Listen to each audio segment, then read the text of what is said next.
세상에 떠도는 기묘한 괴담들. 첫 번째 이야기, 강원도 강릉 조선시대 말기에 소름 끼치는 실화괴담. 노비란 선사시대부터 조선시대까지 있었던 취하층의 신분을 뜻합니다. 주인에게 속해 자유롭지 못했고 신분이 대대로 세습되었으며 인간다운 대접을 받지 못했지요. 때는 조선 말기, 강원도 강릉의 오진사댁 환갑잔치였습니다. 종을 22명이나 부릴 정도의 부잣집이었던 만큼 환갑잔치도 거하게 치러지고 있었죠.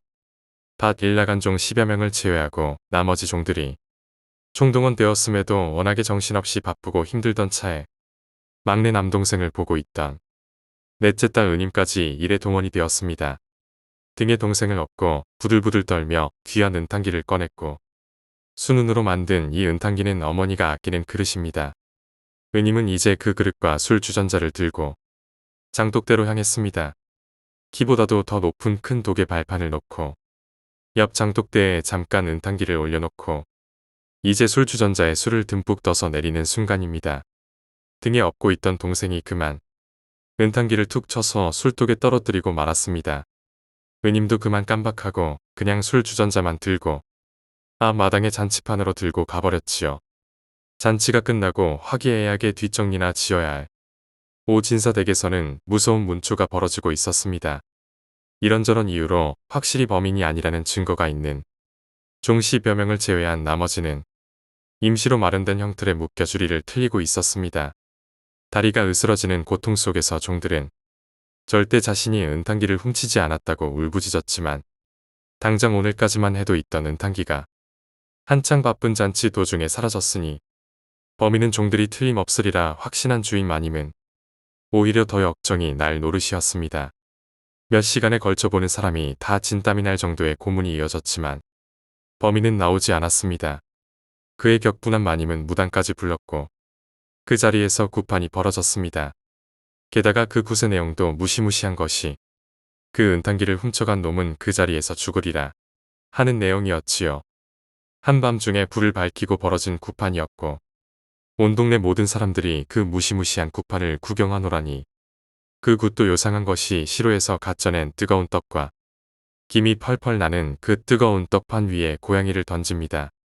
가져간 놈은 그 즉시 죽으리라 하고 저주를 퍼붓는 굿이었는데 과연 고양이를 그 뜨거운 떡 위에 던지자 고양이는 펄쩍 뛰어오르며 어디론가 달려갑니다. 그것은 은탕기를 큰 술독에 빠뜨린 그 집의 막내 아들이었지요. 그 고양이는 어린 아이에게 달려들더니 사람들이 채 말릴 새도 없이 어린 아이를 핥히고 목덜미를 물어뜯었습니다.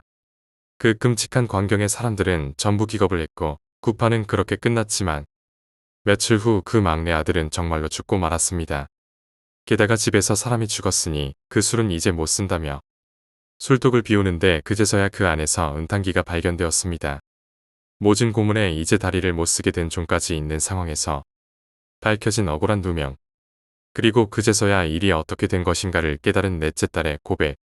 집안 분위기는 흉흉해졌고 당장이라도 집에 불을 싸지르고 주인 가족을 죽여도 이상할 것이 없는 상황이었습니다. 집안 어르신은 결국에 자신의 오해 탓에 고문을 받은 종들과 그 식솔들의 노비 문서를 불에 태웁니다. 그리고 그들이 먹고 살 수 있게 토지까지 나눠주고 그들을 달래었지요. 그 종들 중에는 부부의 연을 맺은 종도 있다 보니 그들을 함께 풀어주고 먹고 살 만큼의 땅까지 줍니다. 그렇다고 해도 당장 집이 망할 정도야 아니었지만 종들의 몸을 망가뜨리고 고양이에게 자식이 물려주는 등 흉흉한 소문이 돌았지요. 그제부터는 사람들의 마음도 떠나 집이 서서히 몰락하게 되었다고 합니다. 100여 년 전에 강원도 강릉에서 실제로 있었던 일입니다. 오늘 이야기는 여기까지입니다. 노비는 주인에게 속해 있었기 때문에 자유롭지 못했고 그들은 주인의 집이나 관청에서 잡다한 허드레리를 하며 살았지요. 결코 인간다운 대접을 받지 못했습니다. 이렇게 노비들이 억울한 일을 당했을 때 억울함이 밝혀지면 노비들이 주인을 죽이기도 했습니다. 그것을 알고 있었기에 그 양반 집에서는 노비를 풀어주게 되어 원한을 최소화한 것입니다. 하지만 결국 민심을 잃게 되어 집안이 몰락하고 말았던 것이었지요.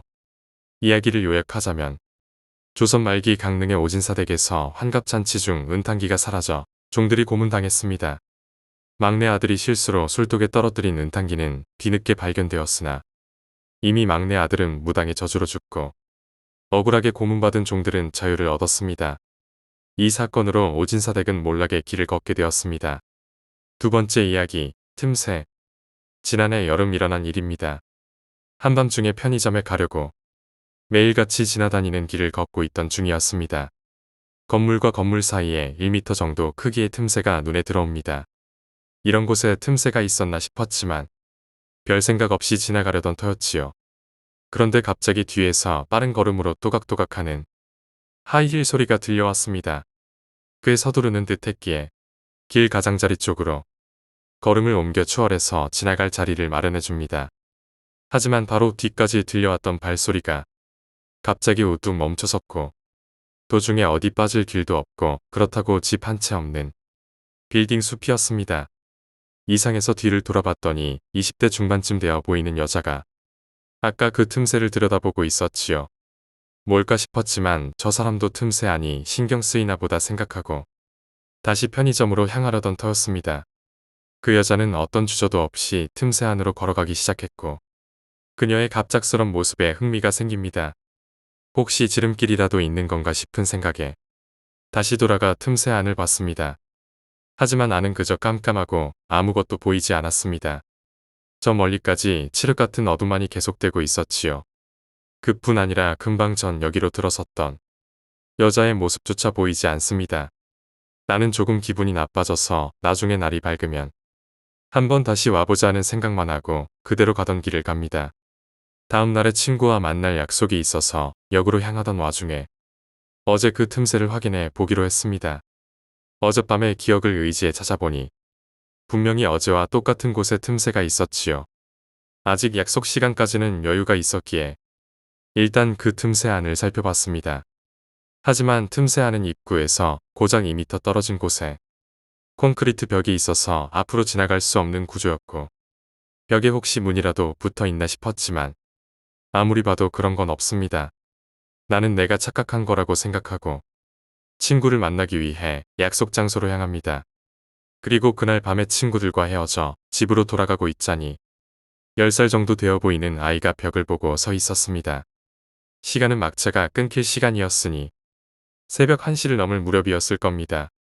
이런 시간에 웬 아이인가 싶었지만 어차피 생각 없는 부모가 데리고 나왔을 거라는 생각을 하며 걷고 있었는데 그런데 갑자기 그 아이가 벽 속으로 걸어 들어가는 걸 보았고 그 순간 나는 깨달았습니다. 아이가 들어간 것은 오늘 낮에 봤던 그 틈새였던 것입니다. 서둘러 아이가 있던 곳까지 달려갔지만 역시나 낮에 봤던 그곳이 맞았지요. 그리고 셔터가 내려진 양쪽 건물과 주변 분위기로 전날 여자가 들어갔던 곳도 틀림없이 여기라고 확신합니다. 하지만 이상합니다. 분명 낮에 확인했을 때 이 틈새는 들어가자마자 벽이 나오는 막다른 골목이었을 텐데 딱히 다른 통로 하나 없는 곳인데 도대체 어떻게 된 것인가 하는 생각에 틈새를 들여다봤습니다. 역시나 그 안은 깜깜하고 아무것도 보이지 않았습니다. 안으로 들어가는 것은 두려웠기에 근처에 있던 작은 돌을 틈새에 던져봅니다. 안에 벽이 있다면 보이지는 않더라도 적어도 돌이 벽에 맞는 소리는 들릴 테니까요. 하지만 예상과는 달리 돌이 벽에 맞는 소리는 들리지 않습니다. 그뿐 아니라 아예 돌이 바닥에 떨어지는 소리조차 들리지 않았습니다. 나는 기분이 나빠져 확인을 위해 다시 한번 돌을 던지려고 했고 그래서 바닥에 있는 돌을 줍기 위해 막 허리를 굽혔을 때였지요. 그러자 누군가가 내 팔을 잡았습니다. 깜짝 놀라 고개를 들자 어두운 틈새 안에서 손이 불쑥 튀어나와 내 팔을 잡고 있었습니다. 나는 완전히 패닉에 빠져 소리를 치며 손을 뿌리치려 했지만 그 손은 믿을 수 없이 강해서 도저히 떨쳐낼 수가 없었습니다. 그리고 그 손은 나를 틈새 안으로 질질 끌어들이려 하고 있었고 나는 필사적으로 나를 끌어당기는 손에 저항하며 다리를 빌딩 벽에 걸치고 드러누워 버텼습니다. 하지만 손의 힘은 너무나 강해 조금 시간으로 질질 끌려 들어갑니다. 문득 반대쪽 빌딩을 보니 근처에 철제 간판 같은 게 있었고 온 힘을 다해 그 간판을 잡고 그 간판으로 손을 후려쳤습니다. 팔이 떨어지지 않을까 하는 생각에 한 일이었지만 눈앞에 일어난 것은 전혀 예상 외의 일입니다. 간판이 얇고 날카로웠던 탓에 간판에 맞은 팔이 그대로 잘려나간 것이었지요. 갑자기 끌어당기는 힘이 사라진 탓에 그대로 도로 반대편까지 대굴대굴 굴러갑니다. 하지만 팔에서 잘려나왔음에도 불구하고 손은 여전히 강한 힘으로 내 팔을 잡고 있었고 나는 미친 듯이 옆에 있는 가로등에 나를 잡고 있는 손을 마구 내리쳤습니다. 내 팔도 부딪혀서 아팠지만 그런 걸 신경 쓸 겨를이 없었지요. 10번 정도 부딪혔을 무렵에 우드득하고 뼈가 부러지는 소리가 나더니 손이 떨어져 저 멀리 날아갑니다. 나는 그대로 뒤도 돌아보지 않고 거기서 도망쳤습니다. 나중이 되어 냉정히 생각해 보고서야 느낀 것이었지만 너무나 이상한 일입니다. 떨어진 손을 그대로 두고 도망쳤는데도 사람의 손이 떨어져 있었다는 이야기는 전혀 들은 적이 없습니다.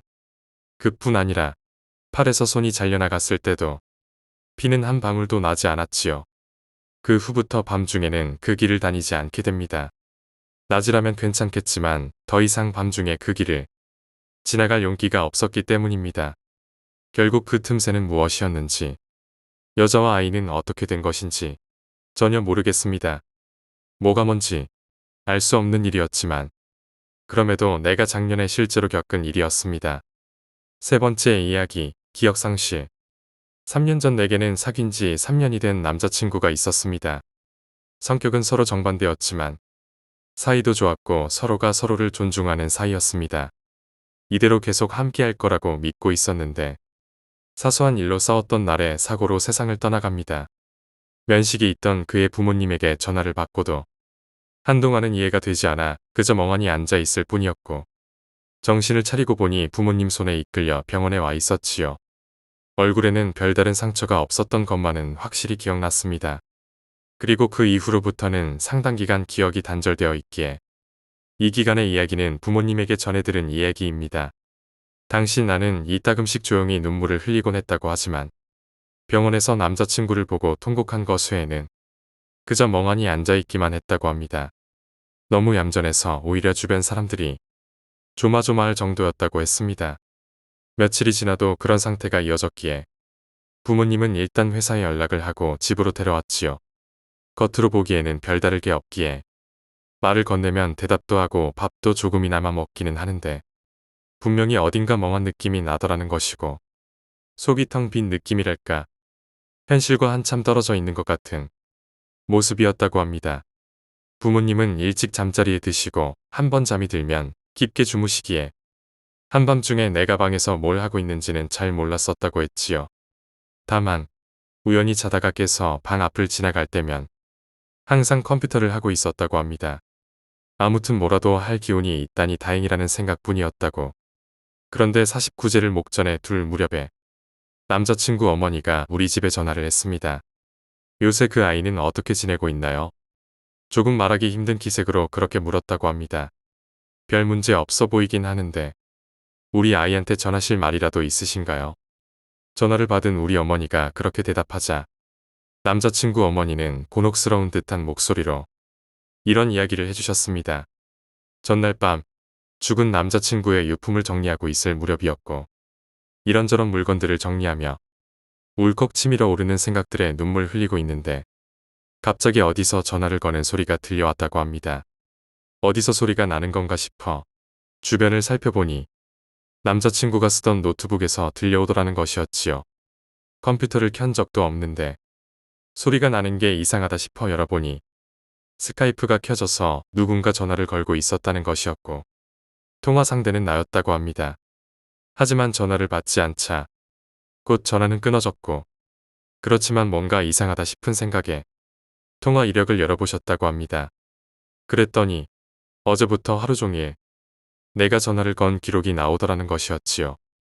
그것 때문에 놀라셔서 우리 집에 전화를 하신 것이었고 우리 부모님도 그 이야기를 듣자 깜짝 놀랐습니다. 그날 밤 컴퓨터 앞에 앉아있는 내게 다가가서 말을 걸고 화면을 살폈습니다. 한밤중이니 방 안은 깜깜했고 컴퓨터 모니터 화면만이 빛난나고 있었지요. 나는 깜깜한 방에서 그저 멍하니 마우스를 누르고 있었다고 합니다. 화면에는 스카이프가 켜져 있고 남자친구에게 계속 전화를 걸고 있었습니다. 하지만 아무리 전화를 걸어도 받지 않기에 연결이 되지 않아 전화가 끊길 때마다 다시 전화 걸기를 반복하고 있었던 것이었지요.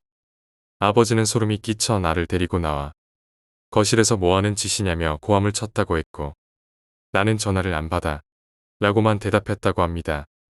어머니는 나를 붙잡고 간곡히 더 이상 그는 이 세상에 없다고 이대로 있으면 너까지 죽는다고 울면서 설득했습니다. 그리고 간신히 무언가를 이해한 것인지 내가 대성통곡하기 시작했다고 합니다. 그제야 현실을 이해하기 시작했던 것 같았고 그 이후부터는 조금씩 기억을 하고 있습니다. 아마 너무 갑작스럽게 이해할 수 없는 일에 부딪히다 보니 혼자서 이겨낼 수 없어서 남자친구에게 매달리려 했던 겁니다.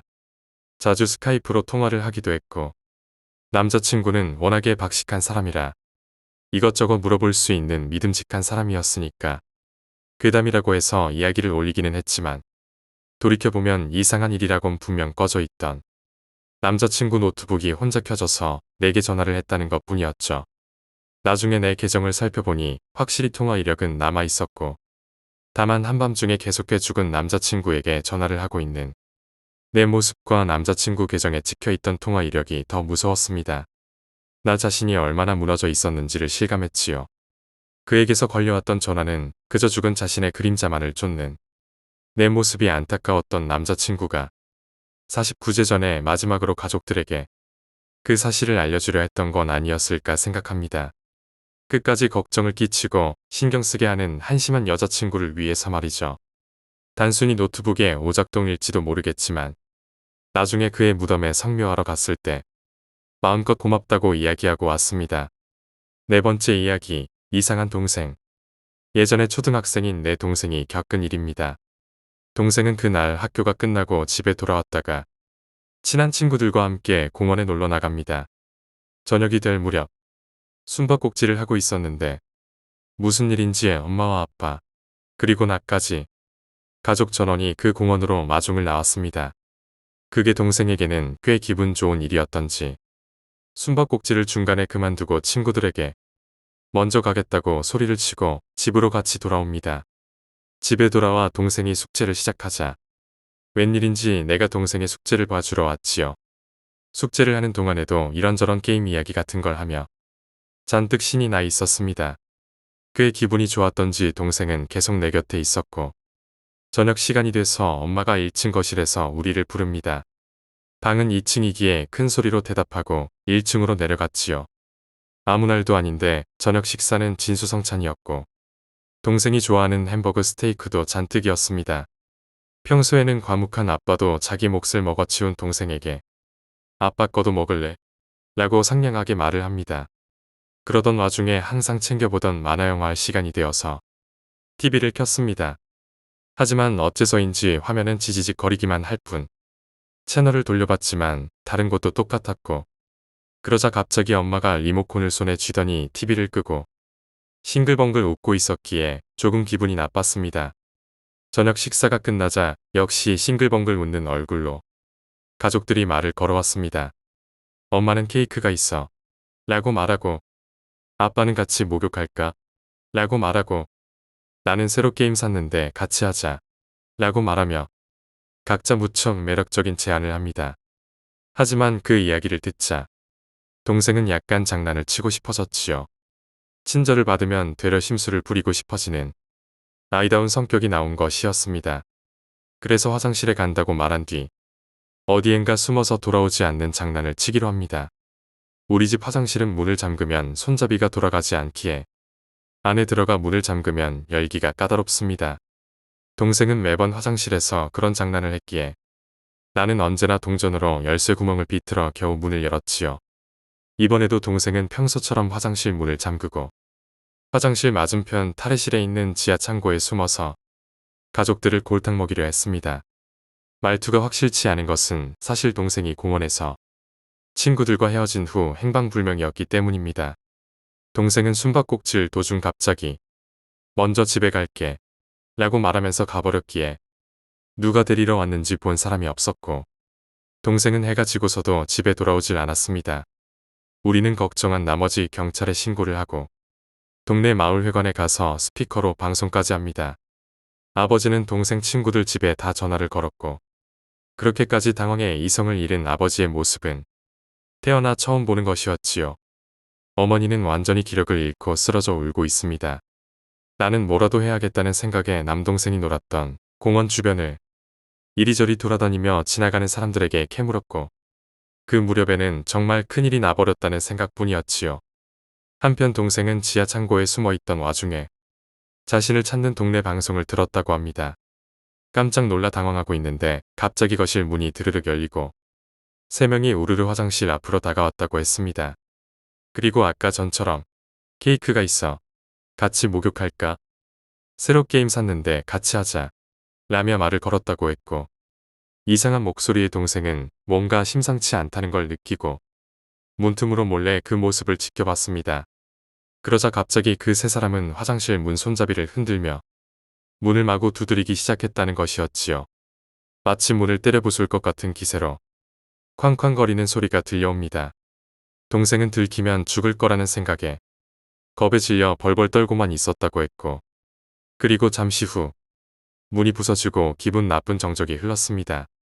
그런데 갑자기 그 가족 같은 이상한 것들은 2층으로 뛰어 올라갔다는 것이었지요.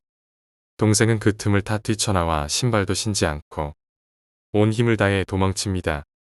정신없이 그저 도망만 치다가 고개를 드니 아까 숨바꼭질을 하던 공원이었고 공원에는 경찰차가 수색하려 나와 있었기에 동생은 울면서 경찰관에게 매달렸습니다. 그 경찰에게 연락을 받고 나서 근처에 있던 내가 달려갔고 무사히 동생을 만날 수 있었지요.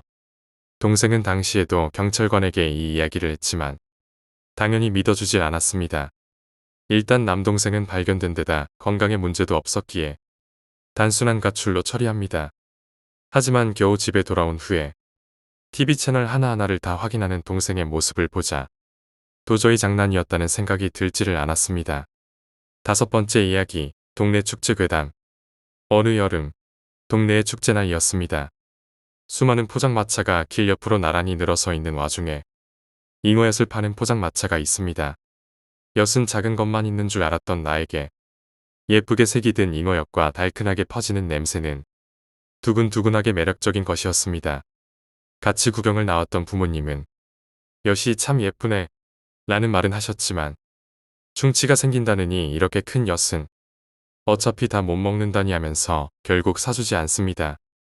하지만 잉어엿의 매력에 푹 빠진 나는 그 다음 날부터 매일 포장마차를 구경하러 놀러가곤 했습니다. 며칠 동안 계속된 축제도 끝나서 마지막 날이 되었을 때였지요.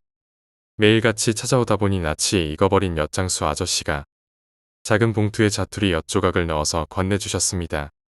잔뜩 신이 나서 어디 걸터 앉아 엿을 먹으려고 여기저기 기웃거리고 있었습니다. 그런데 그때 어디선가 다른 아저씨가 다가와서 이것도 먹으렴 하고 조각난 엿이 가득한 봉투를 건네줍니다. 구석에서 선물로 받은 엿을 먹고 집으로 가기로 했고 잉어엿 포장마차 앞을 지나가며 아저씨에게 손을 흔들었습니다. 아저씨는 포장마차를 정리하며 벌써 다 먹었니? 라며 웃으며 말을 건넸지요. 나는 아직 이만큼 더 있어요. 라고 말하며 조각난 엿이 든 봉투를 보여줬고 그러자 아저씨는 봉투 안을 슬쩍 보더니 황급히 이리 오라고 손짓합니다. 봉투 안에는 깨진 유리 파편이 가득했습니다. 그 후 아저씨의 신고로 경찰이 왔고 엿장수 아저씨와 어머니까지 경찰서에 같이 가야만 했습니다. 나는 엉엉 울었던 기억만 나고 제대로 대답도 못했던 것이었지요. 나중에 듣기로는 이상한 남자가 봉투를 들고 서성이고 있었습니다.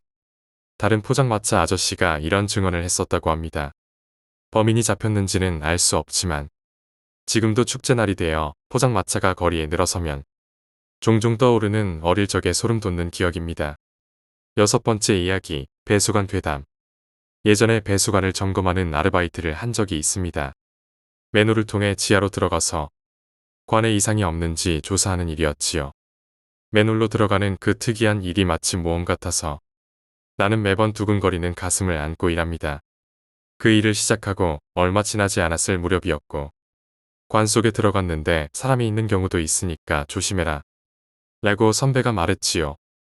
사람을 만나면 일단 말을 걸어보아도 대답을 하지 않고 도망치는 사람이 있으면 절대 쫓아가면 안 된다는 것이었습니다. 이유를 물어보자 선배는 쫓아갔다가 실종된 사람들이 꽤 있었다고, 그리고 그들의 시체도 찾지 못했다고 합니다. 몇 번 일을 거듭하며 알게 된 것이었지만 장소에 따라 배수관 중에도 사람이 살만한 환경의 공간이 있습니다.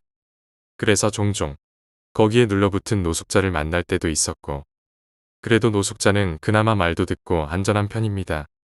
그 무렵만 해도 아직 과격한 반정부 운동 같은 게 성행할 무렵이었고, 돌아다니다가 그런 과격파 사람들이 시위에 쓰려고 화염병을 만들어 둔 것들을 발견할 때도 있었습니다. 지금 생각해보면 꽤 위험했던 것이었을 겁니다. 지하로 10m 정도 내려가면 완전히 새까맣기에 심리적으로 꽤 위축이 되기 마련이었고, 한 번은 맨홀을 타고 내려가는데 안쪽 벽에 이상한 글자가 빽빽하게 적혀 있어서 소름이 끼쳤던 적도 있었지요. 하지만 그래도 즐겁게 일하고 있던 어느 날, 강가에 있는 맨홀로 들어가게 됩니다. 그 관은 가장 깊은 곳까지 가면 배수관이 모이는 곳으로 연결되는 형태입니다. 주변에는 온갖 곳에서 관이 모여들어 물이 흐르고 있고, 안에는 거대한 폭포도 있어 그야말로 절경이지요. 그걸 볼 생각에 신이 나서 의기양양해져 안으로 들어갑니다. 20m 정도 관을 지나가자 안쪽에 사람 그림자 같은 게 보였습니다. 거기서 뭐 하십니까? 라고 말하며 바로 소리를 쳤지만 대답이 없습니다.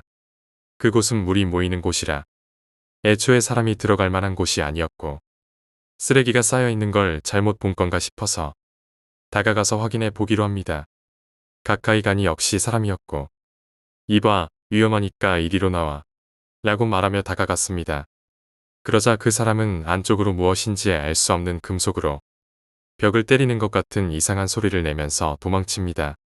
슬슬 일이 손에 익고 있던 나는 그 사람을 잡기 위해 뒤쫓으려 했고, 하지만 한참 달리다 보니 어느새 배수관들이 한 곳으로 모이는 곳이었지요.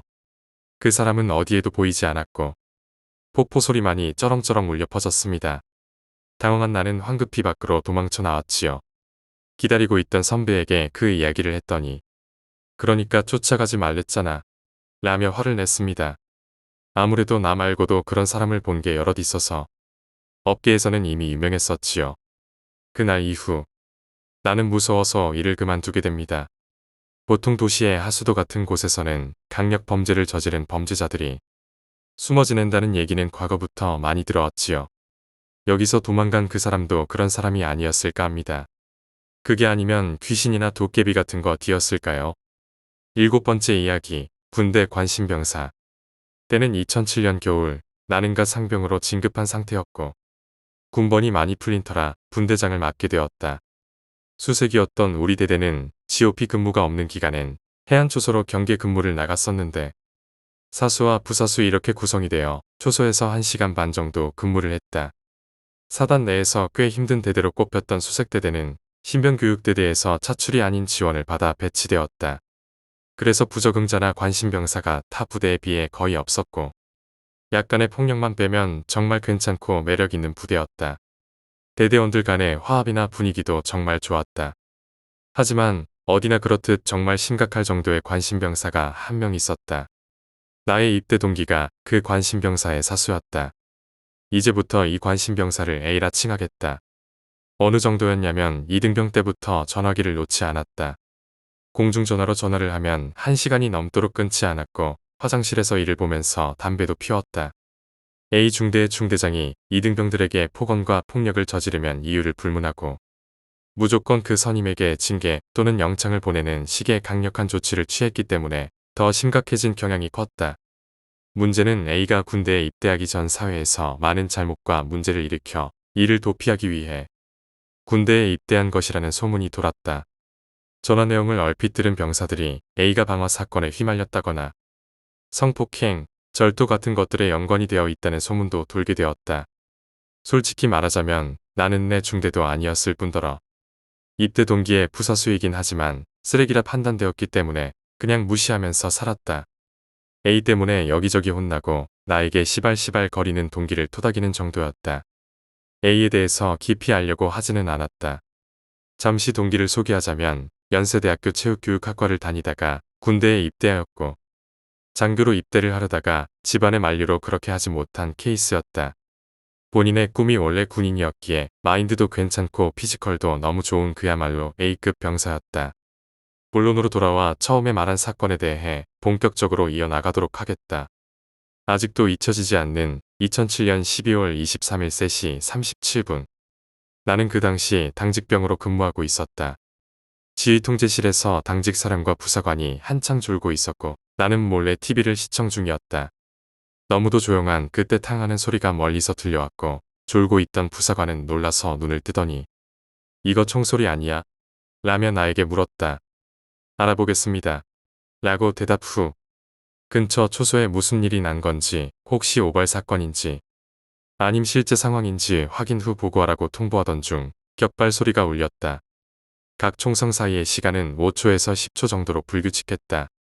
어느새 자고 있던 당직 사령도 일어나 당직 부사관에게 보고를 받고 심각한 표정으로 한 발도 아니고 네 발이면 오발 사건은 아니니 빨리 나와 당직 부사관이 직접 가서 확인하고 오라는 지시를 받았다. 즉시 실탄이 장전된 개인 화기를 가지고 금방 초소와 무전을 하며 사건 현장으로 나갔다. 대략 무전 내용은 이러했다. 5초소에서 소리가 난 것이 확실하고 지금 그 초소에는 무전을 받지 않는다.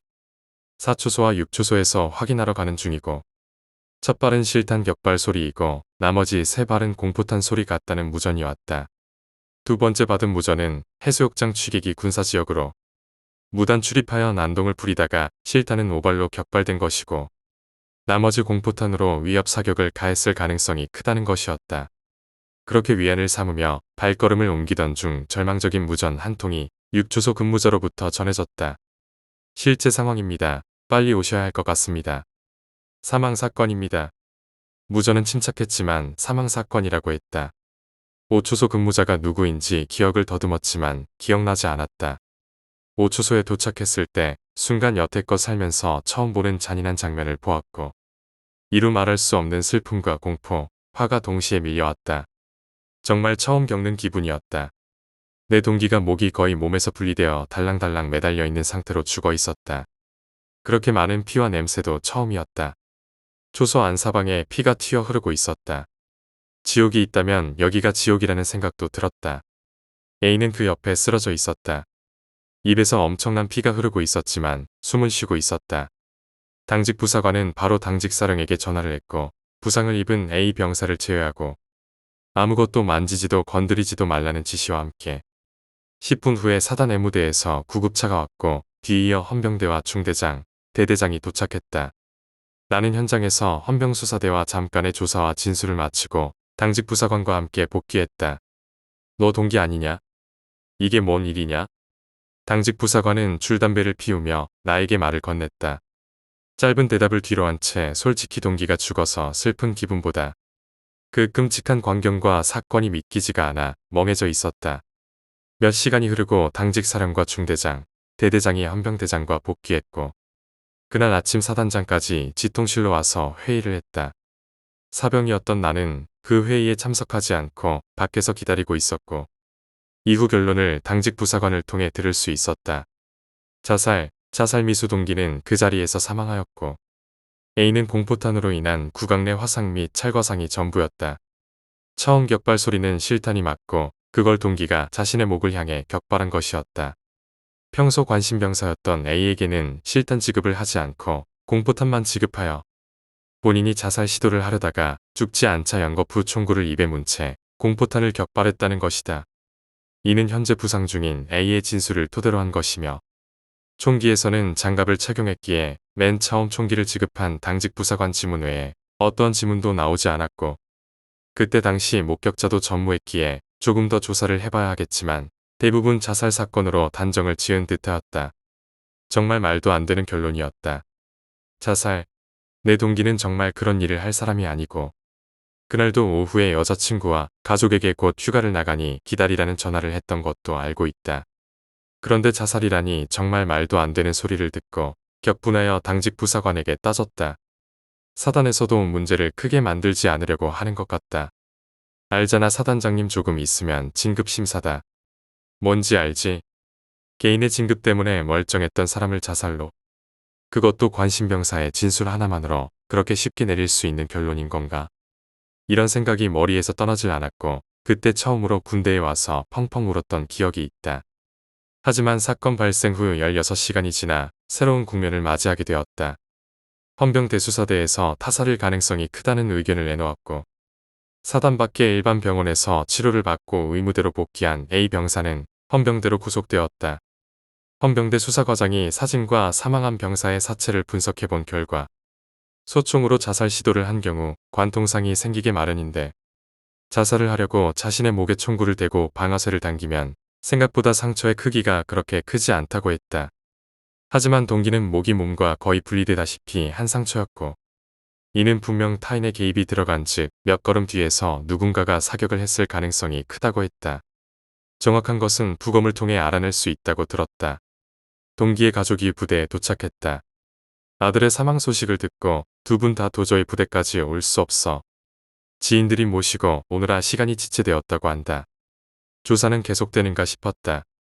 부모는 절대 우리 아들은 자살할 이유도 그런 생각을 가질 수 없는 아이라며 아들의 부검에 동의했고 그렇게 조사는 계속되었다. 이후 지휘통제실 병사가 전해준 A가 헌병대에서 진술한 내용은 대강 이러했다. 평소에도 자신에게 죽고 싶다는 말을 계속했었고 본인 A도 군 생활이 너무 싫었고 힘들어서 종종 자살에 대한 생각을 한 적이 있다.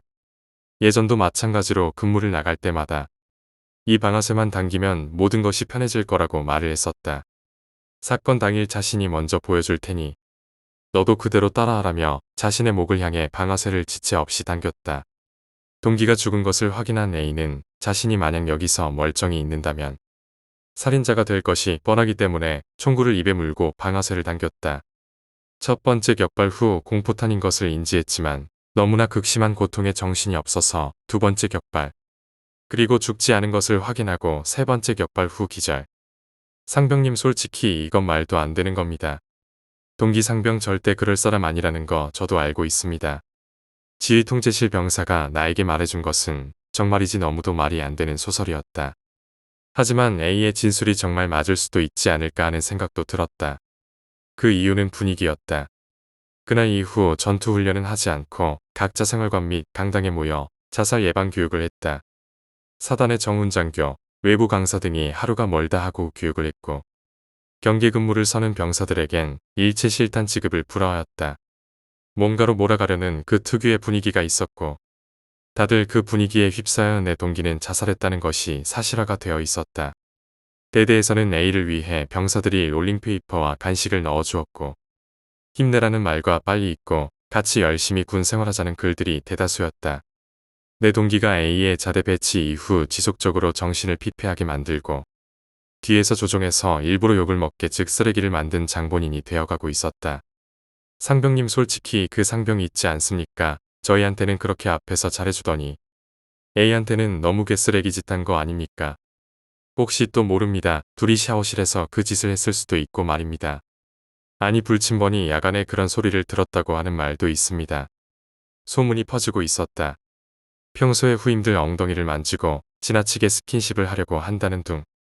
그리고 절대로 혼자서 샤워하는 법 없이 A와 함께 샤워를 했다는 해당 중대원들의 진술. 솔직히 처음엔 나도 발끈했지만 분위기가 지나칠 정도로 내 동기가 쓰레기이고 후임까지 끌어들여 자살을 하게 만들려고 했다는 천하의 나쁜 놈으로 몰아가고 있었다. 부검이 끝나고 장례도 끝났다. 결과는 전혀 알 수 없었다. 발인 때 본 가족들의 모습은 처참했다.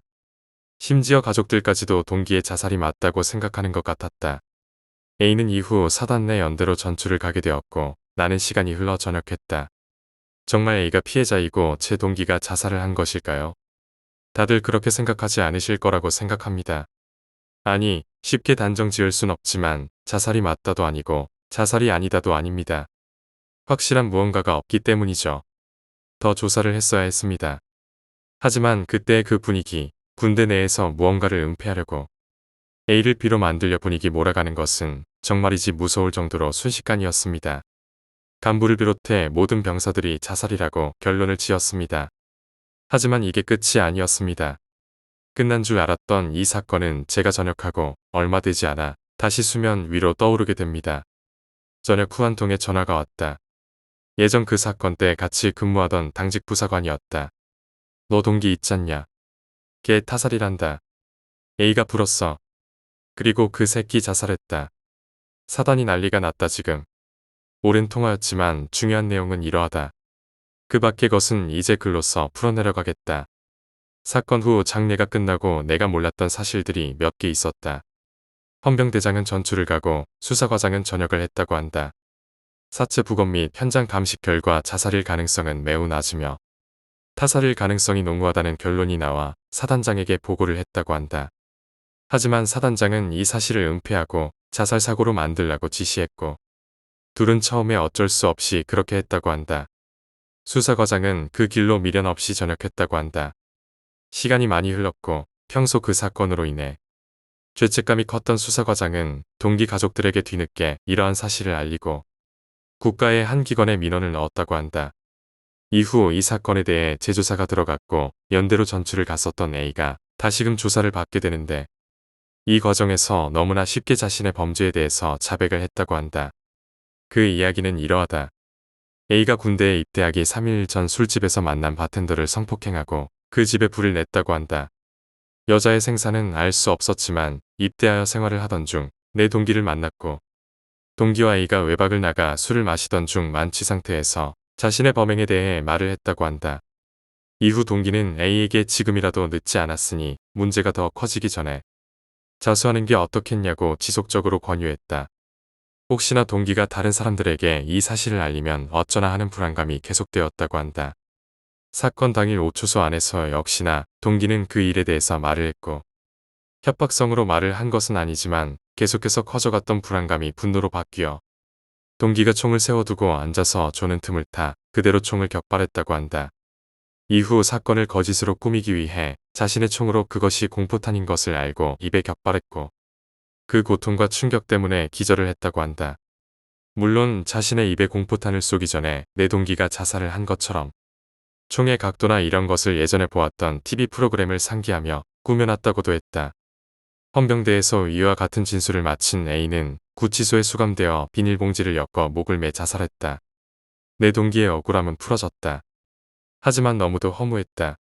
그때 당시 그 분위기에 휩쓸려 자살이라고 생각했던 몇백 명의 병사가 이 사실을 알까? 그들의 기억 속에 내 동기는 그저 파렴치한 쓰레기로 인식되어 있을 텐데 말이다. 나도 그러했지만 모든 사람이 느꼈겠지만 그렇게 쉽게 자살로 몰아갈 사건은 아니었다. 하지만 단체가 우두머리의 이익을 위해 마음먹고 사건을 조작하는 게 가능하다는 것을 직접 느낀 나로서는 정말 무서운 경험이었고 그 사건 자체로도 쉽게 잊히지 않는 정말 무서운 경험이었다. 요즘 나라가 많이 시끄럽다. 각종 비리들이 판을 치고 그것들이 하나하나 밝혀지고는 있지만 글쎄 뭔가 속 시원하게 해결되는 것 같지는 않고 무언가 더 복잡해져만 가는 것 같다. 혹시 나도 아니면 글을 읽고 있는 여러분도 객관적이지 못한 누군가가 주도하는 분위기에 휩쓸리는 건 아닌가 하는 생각을 한 번쯤은 해봐야 할 것 같다. 또 그 일을 해야 할 중요한 9명의 그들이 자신들을 억압하는 분위기에 휩쓸리지 말고 사실을 있는 그대로 객관적인 판단을 통해 진행해 주길 바라는 마음도 있다. 8번째 이야기, 박박산. 제가 중학교 때 일이니 90년대 후반이겠군요. 당시 저는 의정부의 가능동에 살았습니다. 평안운수라는 버스회사 뒤쪽에 살았는데 삼촌댁도 그 근처여서 주말이면 초등학생이던 사촌 동생과 어울려 놀았습니다. 외삼촌댁에는 조그만 뒷산이 있었는데 사실 산이라기보다는 돌, 모래, 자풀들 그리고 나무 몇 그루로 된 조그만 언덕이었습니다. 우리는 그곳을 빡빡산이라고 부르며 메뚜기, 잠자리도 잡고 모래썰매도 타며 오랜 시간을 보냈습니다. 일종의 자연 놀이터인 셈이었죠. 빡빡산을 기준으로 오른편엔 삼촌댁이 있는 주거지역이 있었고 왼편은 숲이 우거진 산이었습니다. 그리고 숲이 우거진 산과 빡빡산 사이에는 동네 주민들이 갖고 놓은 텃밭들이 크게 있었습니다. 친구들과 사슴벌레 잡으러 갈 때면 텃밭을 5분 정도 가로질러 숲까지 걸어가곤 했습니다. 하지만 아이들이 그렇죠. 무언가에 푹 빠져 있다가도 금세 다른 곳으로 관심이 넘어가잖아요. 우리는 팽이치기가 한참 유행하기 시작하며 한동안 빡빡산을 잊고 살았습니다. 그러던 어느 날 친구들과 놀러 나가려는데 어머니께서 저녁은 삼촌댁에서 먹을 거니까 놀다가 그리로 오라고 하셨습니다. 점점 날이 어두워지자 저는 친구들과 다음 날을 기약하며 삼촌댁에 갔습니다. 어머니와 외숙모님께서 식사 준비 중이셨습니다. 아버지와 외삼촌이 퇴근해 집에 오실 때까지 밖에서 놀다 와도 좋다는 허락을 받고 사촌 동생과 밖으로 나섰습니다. 동생이 스케이트보드를 샀다길래 언덕에서 타보자는 생각에 오랜만에 빡빡산을 찾았습니다. 오랜만에 찾은 빡빡산은 더 이상 제가 알던 그곳이 아니었습니다. 도로를 내기 위해 언덕을 허물어 아스팔트로 덮인 노르막길이 되어 있었습니다. 언덕 중간까지 아스팔트가 깔려 있었고 언덕 위에서 보니 길 나머지는 숲이 우거진 산을 왼쪽으로 감싸듯 비포장으로 이어져 있었습니다. 저는 놀이터가 사라진 것보다 스케이트보드를 더 재밌게 탈 수 있겠다는 생각에 들떠 있었습니다. 아스팔트 길까지 올라간 저희는 보드 위에 앉아서 내리막을 내려가는 시시한 놀이로 시간을 보냈습니다. 푸르스름하게 해가 지고 있던 그때 날도 어둑해지고 생각보다 아픈 엉덩이에 동생과 두어 번만 더 타고 집에 가자는 얘기를 하며 다시 언덕길을 올라갔습니다. 우리가 서 있는 곳을 기준으로 아픈 정도 된 포장도로, 뒤는 몇 걸음 앞도 보이지 않는 비포장도로가 펼쳐져 있었죠. 일은 여기서 일어났습니다. 포장도로로 스케이트보드를 타고 내려가는 중간에 앞을 보니 하얀색 옷을 입은 누군가가 우리가 올라왔던 언덕길을 올라오는 게 보였습니다. 우리는 그 누군가를 스쳐 지나갔고 내리막 막바지에 멈춰섰습니다. 사촌 동생은 또 타자며 언덕으로 다시 뛰어 올라갔고 저도 보드를 들고 동생을 따라갔습니다. 올라가면서 중간에 스쳐 지나간 사람이 보였습니다. 하얀색 블라우스에 하얀색 긴 치마가 땅에 닿을 듯 말 듯 고개를 푹 숙여 흔들어진 긴 머리 때문에 얼굴은 보이지 않았으나 아줌마나 할머니가 아닌 누나의 느낌이 나는 사람이었습니다. 하얀 옷은 저물어가는 해 때문인지 푸르스름한 빛이 나는 것처럼 새하였습니다. 그 누나는 터벅터벅 언덕길을 올라가고 있었습니다. 전 그 누나를 지나 언덕에서 사촌 동생과 다시 보드에 앉았습니다. 저 누나 뭐지? 몰라, 얼른 출발하자. 우리는 또 그 하얀 누나를 스쳐 지나갔고 내리막 끝에서 동생은 마지막으로 한 번만 더 타자고 졸랐습니다.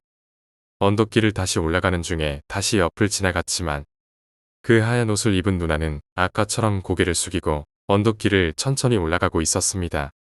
사촌 동생도 뭔가 부자연스러움을 느꼈는지 형, 진짜 이거만 타고 얼른 집에 가자 라고 하더군요.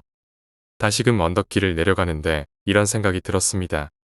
언덕 오르막길 끝에는 아무것도 없고 숲으로 가는 것 같은데 저기 갈 이유가 없을 텐데 쭈뼛쭈뼛 온몸에 털이 곤두서는 느낌을 받아 언덕 중간에서 보드를 멈추고 언덕 오르막길을 올려다봤습니다. 그 언덕길에 하얀 옷을 입은 누나는 없었습니다.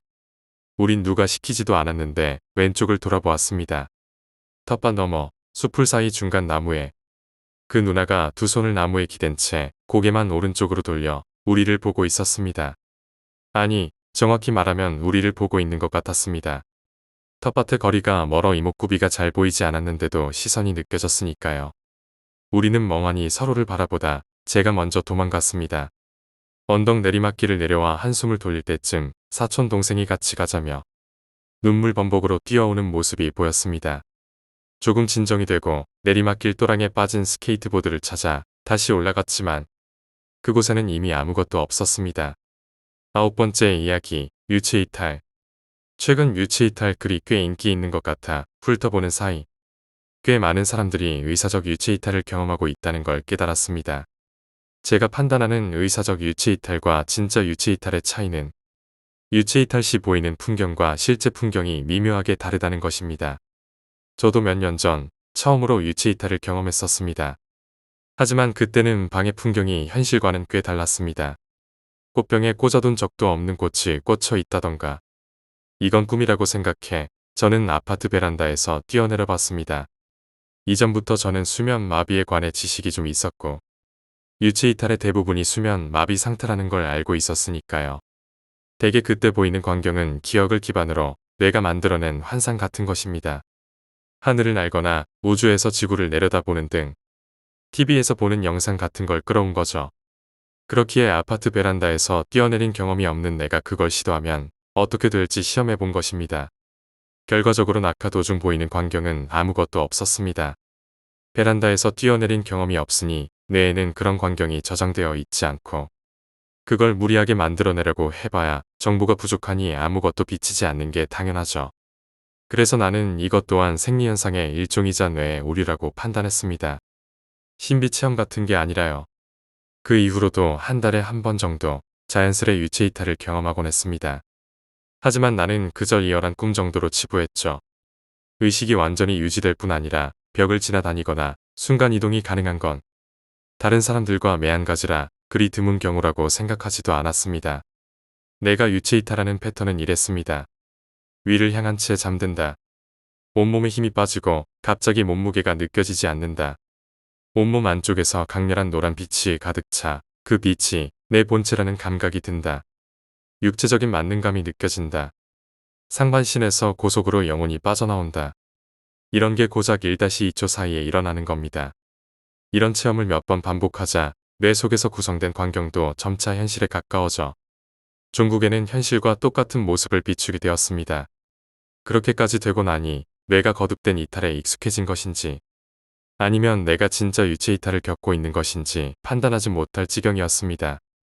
몇 주가 지나자 나는 어느 정도 의식적으로 이탈할 수 있게 되었습니다. 그래서 그때부터는 이전에 여행했던 지역을 중심으로 일본 전체를 날아다니게 되었죠. 물론 현실과는 전혀 관계없다는 걸 인식한 상태에서요.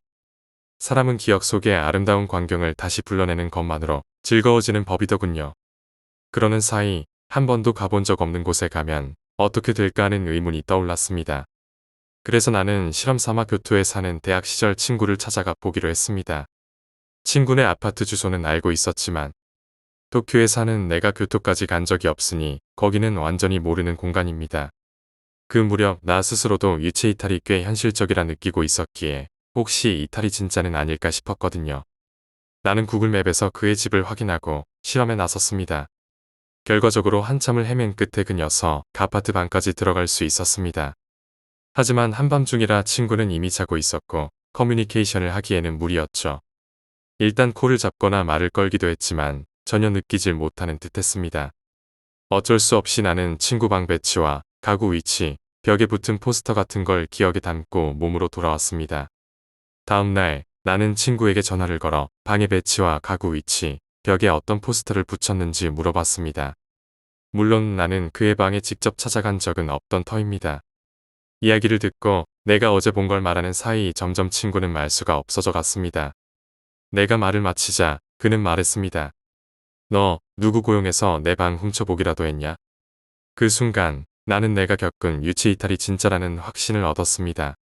그리고 그와 동시에 친구와의 우정도 끝나버렸지만요. 이제 연락하지 마라.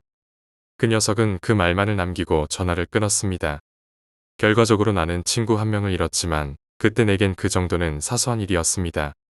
나는 이제 온 세상 어디라도 드나들 수 있는 힘을 얻었어. 앞으로 인생은 내가 원하는 대로다. 그렇게 생각하며 잔뜩 들떠 있었죠. 하지만 그 이후 내가 생각해낸 건 비열하기 짝이 없는 짓이었습니다. 실제 세계를 자유로이 들여다볼 수 있다면 자고 있는 여자의 방에도 마음대로 들어갈 수 있으리라 생각했던 거죠. 게다가 영혼 상태라면 그 여자에게 빙의에 원하는 대로 움직일 수도 있지 않을까 하는 기대도 품은 채였습니다. 그날 밤부터 나는 내 취향의 여자를 찾아 심야 도쿄의 하늘을 배회하기 시작했습니다. 그리고 마침내 마음에 드는 여자를 찾아내기에 이르렀습니다. 170cm 정도 키에 쭉 뻗은 팔다리에 가슴도 적당히 컸습니다. 눈매는 고양이 같고 코도 오똑 솟아 사랑스러움과 아름다움을 겸비한 여자였죠. 이 여자야말로 내가 찾던 여자야. 이 여자를 내 마음대로 하고 싶어.